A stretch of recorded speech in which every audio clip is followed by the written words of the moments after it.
थी जो कभी माँ की लाडलियां, न जाने कब बन के रह गई अखबारों की सुर्खियां। चाहती थी जो कभी आजाद अंबर में उड़ना, न जाने कब गिद्धों को भा गया उनका ये सपना।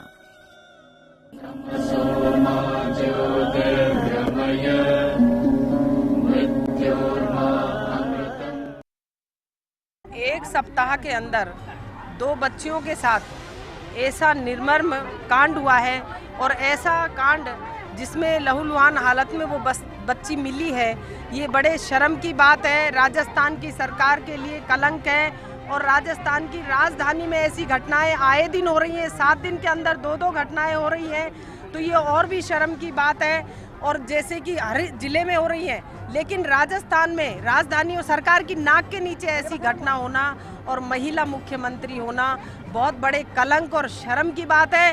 पहले जब मुख्यमंत्री जी नहीं थी वसुंधरा राजे जी, तो कहती थी कि चुल्लू भर पानी में डूब मरे राजस्थान का मुख्यमंत्री। हम कहना चाहते हैं कि आप कौन से चुल्लू भर में या कौन सी नदी में डूब के मर सकती है। इतनी दर्दनाक घटना है जिनको देख करके आपका दिल नहीं दहल रहा है। दोनों घटनाओं की निंदा करते हैं, भर्त्सना करते हैं और ऐसे लोगों के खिलाफ सख्त कार्रवाई निश्चित रूप से होगी। कानून अपना काम करेगा। लेकिन जिस प्रकार का माहौल, और आपने देखा कि हमारी पूरी पार्टी जिस प्रकार से संवेदनशील तरीके से काम कर रही है, प्रदेश के माननीय मुख्यमंत्री के संज्ञान में पूरा विषय है और उन्होंने सख्त कार्रवाई करने की हिदायत भी दी है। और ऐसे लोगों के खिलाफ हम सब लोग मिलकर एक दिशा में हम काम कर रहे हैं कि ऐसे लोगों के खिलाफ कड़ी से कड़ी कार्रवाई होनी चाहिए। जिस तरह की घटनाएं राजस्थान की राजधानी जयपुर शहर में पिछले 1 हफ्ते में 2 बार हुई, एसएमएस जैसे सार्वजनिक अस्पताल पर वहाँ पर हुई, वहाँ अपराधियों को डर नहीं है। जब उस बच्ची की हालत देखते हैं तो रोंगटे खड़े हो जाते हैं, दिल सिहर उठता है, लेकिन ऐसा लगता है सरकार के कान पर जू तक नहीं रेंग रही है। आंकड़ों की अगर बात की जाए तो लगातार उसके जरिए एक बात पता लगती है कि हर तरह के अब्यूजमेंट में कहीं ना कहीं परिचित होते हैं। राजस्थान के बीते साल के आंकड़ों का जिक्र करना चाहेंगे। करीब 3759 मामले हुए, जिनमें से 3285 ऐसे थे जहां परिचित गुनहगार निकले। ऐसे हालात में कहां से महसूस किया जाए और सिस्टम से क्या उम्मीद की जाए? अर्चना जी, सिस्टम पर अगर हम एक जिम्मेदारी डालते हैं, मैं आऊँगा व्यक्तिगत जिम्मेदारियों पर भी, सिस्टम से पहली जिम्मेदारी की क्या उम्मीद की जा सकती है और कहाँ वहाँ लैप्सेस नजर आते हैं? देखिए, सिस्टम से तो उम्मीद यही है कि कानून तो है ही, उसकी अनुपालना सुनिश्चित हो, पहली बात ये। और सुरक्षा के मद्देनज़र जितने भी मुद्दे, चाहे सीसीटीवी कैमरास की बात हो या फिर वो ऐसे स्थल जहाँ बच्चियाँ जाती हैं, चाहे इलाज के लिए, शिक्षा के लिए, या ऐसे स्थान जहाँ पर ऐसे समाज कंटक अपना उनको शिकार बनाने के लिए अपने जाल बिछा करके रखते हैं, उनको आइडेंटिफाई करना पड़ेगा। और पुलिस के सेंसिटाइजेशन की सबसे बड़ी आवश्यकता है। आज भी देखें तो हम उस समाज में रह रहे हैं जब पुलिस बच्चों और महिलाओं के साथ हो रहे अपराधों को लेकर के उसको प्रायोरिटी पर नहीं लेती। उसके पास यदि आप जाएंगे तो ये सोचते हैं कि इस पर हमें काम करना है, लेकिन ये हमारी प्रायोरिटी नहीं है। अदर इश्यूज़ हैं, चाहे लॉ एंड ऑर्डर हो या फिर कोई वीआईपी मूवमेंट हो या अन्य कोई ऐसा अपराध हो जिसको लेकर के उनको लगता है कि उसको पहले हमें प्राथमिकता देनी है। तो ये मानसिकता बदलनी होगी। और सबसे बड़ी चीज़ ये कि देखिए, जो बच्चे अमूमन इस चीज़ का शिकार हो रहे हैं वो उस तबके से ताल्लुक़ रखते हैं जो बिल्कुल वंचित तबका है, जिसे कह सकते हैं संवेदनशील तबका। और उसके बच्चे जब शिकार होते हैं और ऐसी परिस्थितियाँ आती हैं और इनके बारे में हम जब विवेचना करते हैं, तब व्यवस्था पर प्रश्न इसलिए लगता है क्योंकि व्यवस्था की सबसे बड़ी जिम्मेदारी उन्हीं लोगों को सुरक्षा प्रदान करनी जिन्हें हम वल्नरेबल सेक्शन कहते हैं। हमारे पास दोनों जिम्मेदार दायित्व यहाँ पर मौजूद है, महिला आयोग है, बाल संरक्षण आयोग है। मनन जी, मैं पहले आपसे जानना चाहता हूँ, अगर लैप्सेस कहीं पर है सिस्टम में, तो क्या आप इस पद पर रहते हुए उनको दुरुस्त करवाने के लिए काम कर रही हैं? क्योंकि सीसीटीवी कैमरास की बात की जाएगी, सार्वजनिक स्थान है, बच्चे आ रहे हैं, और एसएमएस वाले मामले में हमने देखा कितनी बड़ी चूक हुई है। देखिए, बच्चे किसी ना किसी गाइडेंस में ही साथ मूव करते हैं, अकेले तो सड़कों पर मूव करते नहीं। अगर मदर जॉब करती है तो क्रैश में रहते हैं तो वहाँ पर भी ऑब्जर्वेशन होता है। स्कूल जाते हैं तो वहाँ पर ऑटो वाला, टेम्पो वाले या मैजिक्स वगैरह होती हैं, स्कूल प्रेमाइसेस में कोई होता है। बच्चे हमेशा ना किसी की ऑब्जर्वेशन में होते हैं।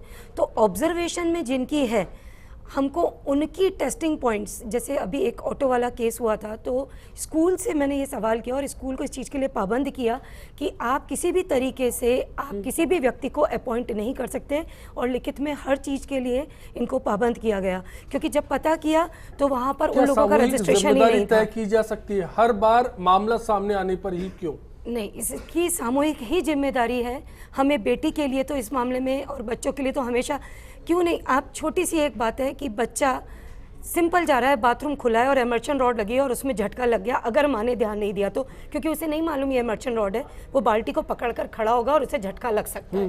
तो इसमें जब वो ऑब्जर्वेशन में रहता है तो हम किसकी निगरानी में उस बच्चे को दे रहे हैं, कौन निगरानी में दे रहा है? हम इसको एकदम से कि हाँ बच्चा खेल रहा है, हम ईजी नहीं हो सकते, हम इजी नहीं हो सकते, हमें बहुत कड़की से, बहुत तेज़ी से निगाह रखनी पड़ेगी और बहुत स्ट्रिक्ट होना पड़ेगा। हम अपने बच्चे को एकदम से यूं ही सुमन जी, क्या ये हिदायत आपके महकमे की ओर से दी जा सकती है कि हर जगह सीसीटीवी कैमराज अगर हैं तो उन्हें चालू हालत में रखा जाए, वरना कार्रवाई होगी? जी बिल्कुल, बहुत ज़रूरी है, क्योंकि SMS के मामले में हमने देखा कि वहाँ कैमरा वर्किंग नहीं था, और हम लोगों ने ऐसी हिदायत, आज की बात नहीं है, आयोग की जिम्मेदारी संभालते ही मैंने सब जगह कहा था कि सार्वजनिक स्थानों पे, ऑफिस में, वर्किंग प्लेस पे, सभी जगह, चूँकि हर प्रकार की कंप्लेंट्स आती है, आज हम बच्चों की बात कर रहे हैं लेकिन कई महिलाओं के साथ भी वर्किंग प्लेस पे प्रॉब्लम होती है, तो कैमरा तो मस्ट है। ये केंद्र और राज्य सरकार की जिम्मेदारी है कि सब जगह कैमरा हो, कैमरा है भी, पर वो प्रॉपर वर्किंग है कि नहीं, ये जिम्मेदारी तय करनी होगी। दूसरी जो बात मुझे लगती है अश्विनी जी, हमने इन सारे मामलों में देखा, और सामाजिक परिदृश्य की भी बात हम करते हैं, लेकिन मुझे लगता है कि कानून की भी बात हो रही थी कि कानून की जानकारी उन दरिंदगों को नहीं होती है जो ये दरिंदगी करते हैं। लेकिन जैसे निर्भया केस को हम देखते हैं, और उस समय हमने फास्ट ट्रैक कोर्ट की भी बात की कि जल्दी से ट्रायल हो और ये पकड़ में आ जाए, वो हो जाए, लेकिन आपने देखा कि निर्णय के साथ जो हमारे, बहुत मैं कहूँगी कि लचर पचर जो हमारे कानून बने हैं, जैसे निर्भया के केस में सबसे ज़्यादा क्रूएलिटी अगर किसी ने की थी तो वो नाबालिग बच्चा था, और नाबालिग के नाम पे वो अभी तक बचा हुआ है, उसको उस मुकाम पे पहुंचाना था जहां उसको पहुंचना चाहिए, वो नहीं पहुंचा। तो कानून में बार बार जिक्र आना चाहिए, मैं जो मई की सुप्रीम कोर्ट के आदेश की बात करना चाहूंगा, 2000 करोड़ रुपया अब तक इस फंड का इस्तेमाल नहीं हो पाया जी। क्या इस मामले पर गंभीर है? देखिए, फंड की बात को आप अभी एक साइड रखिए, अभी तो पहले कानून, जैसे मैंने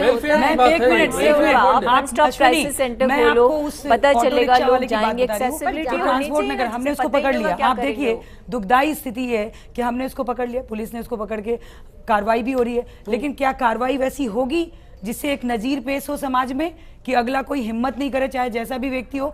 आज हम गल्फ कंट्री को फॉलो नहीं करना चाहते हैं, हम जानते हैं वहाँ लोकतंत्र नहीं है, तानाशाही है, लेकिन वहाँ किस प्रकार के दंड दिए जाते हैं और जिसके परिणाम भी हम सामने देखते हैं। तो आपको कुछ ना कुछ नजीर पेश करना पड़ेगा, इसलिए मैं कानून के बदलाव की बात करती हूँ। और कानून की बदलाव की जब बात होती है तो हमारे मित्र लोग कहते हैं कि ये संसद ही तय करेगा, वहाँ आपकी सरकार है, यहाँ आपकी सरकार है, लेकिन संसद को भी, सुप्रीम को, इसीलिए आयोग में बैठी हूँ मैंने सुप्रीम कोर्ट को आग्रह किया है, निवेदन किया है कि आप स्वयं प्रसंज्ञान लीजिए और दोनों सदनों को ताकीद कीजिए। आप लोग निर्देशित कर सकते हैं, ये अधिकार है, क्योंकि अगर भारतीय जनता पार्टी ये बिल लाती है लोकसभा में तो पता चला कि राज्यसभा में फेल हो गई, राजनीतिक एजेंडा हो जाएगा, ये सक्सेस नहीं होगा। कई बिलों की तरह इस बिल का भी, एक मिनट सुन लो अर्चना जी, इस बिल की तरह उस बिल का भी खात्मा हो जाएगा। इसलिए मैंने सुप्रीम कोर्ट से मैं जो गुहार लगा रही हूँ कि अब वक्त आ गया है कि आप खुद ही आप बाउंड कीजिए सरकारों को, आप कहिए कि इसमें सख्ती से नियम ऐसे बने। हुए केसेस में से 72% में ऐसा हुआ कि सबूत के अभाव में आरोपी बच जाते हैं। जी सवाल ये है, तो बच्चों के केस में सबूत होगा क्या? बच्चे बता ही नहीं, बच्चे तो बोल रहे हैं ना मेरे साथ ऐसा हुआ, लेकिन कोई आसपास नहीं था, क्या बयान होगा? क्रिमिनल लॉ अमेंडमेंट हुआ 2012 में निर्भया कांड के बाद, उसमें साफ कहा गया, उसमें अमेंडमेंट हो चुका है कि रेयरेस्ट ऑफ रेयर केस में डेथ सेंटेंस है। अब ये तो हो चुका, लेकिन समस्या ये है कि एविडेंस के अभाव में, ट्रायल एंड तारीख क्या आजीवन अपील कोर्ट बना दिया जाए? अश्विनी जी, निर्भया केस में जो भी आया उसमें ये नहीं था कि कानून में कोई तब्दीली हो। नहीं, अमेंडमेंट हो गया 2012 में, क्यों देरी हुई? कानून के कारण हाथ बंधे। आज मैं ट्रांसपोर्ट नगर वाले में भी अगर बोलूं मुझे यहाँ नहीं रखनी चाहिए, जो हमें दिक्कतें आ रही है उसको भी हमें उस अंजाम तक पहुँचाने में दिक्कत आ रही है, कहीं ना कहीं कानून बाधक हो रहा है। मैं यहाँ चर्चा नहीं कर सकती, जी आपकी भावना मुझे बहुत अच्छी लग रही है, मेरी भावना नहीं, आप अपनी पार्टी गई है ना जी। कि भारतीय और जनता केवल पार्टी यहाँ भी politicalize वहाँ भी नहीं करना जॉइंट चाहिए सेशन इशू को। बुलाओ, कोई विरोध नहीं करेगा महिला अरे के बहन मामले में। जी, जॉइंट सेशन क्या बुलाओ ना, होता है ये GST भी नहीं बुलाते हो। देखते आ रहे हैं ये है राजनीति। हम नहीं, सिर्फ हम राजनीति क्या बयानबाजी है, करते हैं और हम देखिए लोकसभा में बड़ा बड़ा जीएसटी दुर्भाग्य है उसको कि तो जिस फेंक दे रहे हैं प्रदेश लोग, में 7 महिला दिन में बिल उसको घटना फेंक दे रहे हैं घट लोग, रही है, वहाँ के कितने गृह सारे मंत्री बिलों को का इस अंत पे होता हमने अपनी देखा, जवाबदेही सुनिश्चित इसलिए आप करने की सुप्रीम कोर्ट को जरूरत नहीं है। इंटरवीन करना वो चाहिए। सिर्फ अनर्गल बयानबाजी कर रहे थे, ये करती है तो शर्मसार क्या करता है। तकलीफ है? ये है राजनीति। मनन जी कुछ कहना बयानबाजी चाहते हैं? से नहीं क्या होता, तकलीफ आप कह दो चौराहे पे खड़े करके गोली मार दो, तो कहो ना अपनी सरकार को ऐसा कानून बनाए। चलिए मैं इस पर भी बात आप करूंगा कि नहीं पनिशमेंट आगे किस करिए, लेवल आप तक होना कहाँ चाहिए। है? मनन जी केवल आपके आप बाद बच्चों में की चारू जी कटिंग का भी नहीं रुख कर करना सकती चाहूंगा। हो। बताइए पहले आप कुछ कहना चाह रही हैं। हाँ, मैं ये कहना चाहती हूँ कि ये यहाँ पर भी अगर हम इस तरीके की चर्चा करेंगे तो हम किसी निर्णय तक तो नहीं पहुँच सकते। निर्णय हमें सबको लेना पड़ेगा, चाहे वो मीडिया में आने वाले प्रोग्राम्स हो, क्योंकि मैंने देखा है कि बच्चे मैं इस तरीके सजा के पर आता हूँ, प्रोग्राम्स, सजा वाली हाँ, बात पर आता हूँ। सजा क्या वाली- कड़ी सजा के प्रावधान इस पर अगर अंकुश सजा लगा सकते देने हैं? से ही अगर सजा देने से ही दोबारा रावण पैदा नहीं होते तो बात ही क्या थी। मैं आपसे ये कह रही हूँ, ये दुधारी तलवार की बात है। अभी मैम ने भी कहा कि ये एक साइकिक जो स्थिति है, इसको हमारे को बचपन से ही सुधारने की, बचाव में भी और बच्चे के सुधार में भी, क्योंकि बच्चे ही बड़े होते। मैं बिल्कुल अलग तरीके की बात कर रही हूँ जो कि किसी पार्टी पॉलिटिक्स में नहीं है। बच्चे ही बड़े होते हैं तो उनकी परवरिश को भी देखना जरूरी है। हम हमेशा ये कहते हैं, ये बिल्कुल सही है कि बेटी को बचाना सबसे पहला कर्तव्य है, ये बिल्कुल जरूरी है आज की स्थिति में। लेकिन बेटी के साथ में जो शोषण कर रहा है वो एक बेटा भी है, तो बेटे की परवरिश के वक्त हमने उस वक्त भी बात अधूरी रह गई थी कि बेटे की परवरिश के वक्त हमें उसे समझाना पड़ेगा, हमें संस्कारों की तरफ हम माने चाहे नहीं माने, हमें ले जाना पड़ेगा, जोड़ना पड़ेगा। बाल यौन शोषण और के ये हर मामले माँ हो की या फिर जिम्मेदारी महिला है। प्रताड़ना के मामले हो, इन दोनों मामलों को लेकर क्या समाज या फिर सजा, दोनों में से क्या ठोस लॉन्ग और टर्म में तो ठीक है, असरकारक रूप हो सकता है? immediate ब्रेक का चाहिए। कॉल है, देखो, फिर ब्रेक पर भी- जाकर तुरंत लौटते हैं आपके बीच।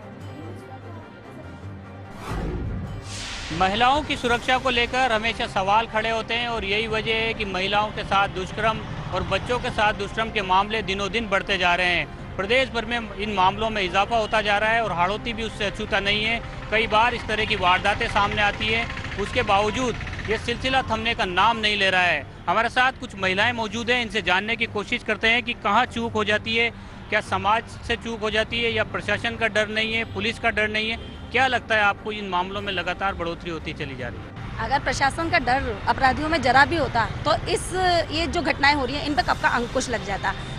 कानून की तरफ से कोई जो कानून व्यवस्था जो इतनी लचर है, इस वजह से ये जो घटनाएं बढ़ती जा रही हैं। पहले तो महिलाओं के साथ रेप होते थे, लेकिन अब इसी का जीता जागता नमूना है कि अब छोटी छोटी सी बच्चियां इसका शिकार हो रही है।